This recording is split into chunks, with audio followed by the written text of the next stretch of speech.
World bank के executive directors ने सूबाई वज़रा शर्जील इनाम मेमन, नासिर हुसैन शाह, जाम खान शूरो और चीफ सेक्रेटरी सिंध से वज़ीर आला हाउस में मुलाकात की है।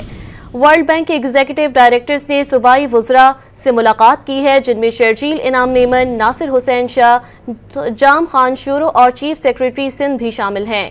वर्ल्ड बैंक के एग्जीक्यूटिव डायरेक्टर्स की वज़ीर आला हाउस सिंध में आमद हो गई है। मज़ीद तफसीलात भी जानेंगे। इसी हवाले से खावर हुसैन डॉन न्यूज़ के नुमाइंदे हमारे साथ लाइन पर मौजूद है। जी खावर, बताइएगा मुलाकात में किन उमूर पर बातचीत की गई?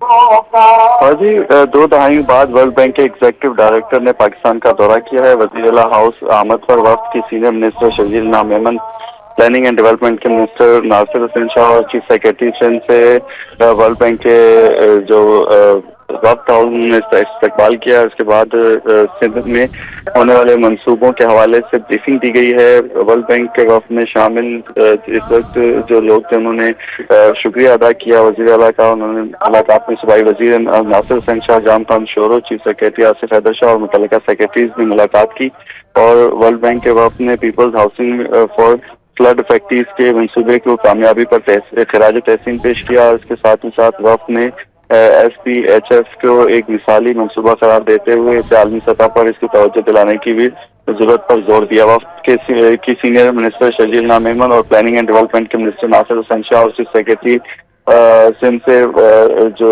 मुलाकात हुई उसमें उन्होंने सिंध में जारी एनर्जी के मंसूबों के हवाले से, खासतौर पर ट्रांसपोर्ट में होने वाली जो मंसूबे थे उनसे भी आगाह किया। उन्होंने कहा कि सिंध में सैलाब मुतासरीन के लिए फौरी इमदाद के लिए पायदार रिहायशी मंसूबों की जरूरत है ताकि बड़े पैमाने पर जो तबाही हुई थी उनसे जो मुतासरीन थे उनको फौरी तौर पर बहाल किया जा सके। जी खावर, तफसीलात से आपने आगाह किया, शुक्रिया।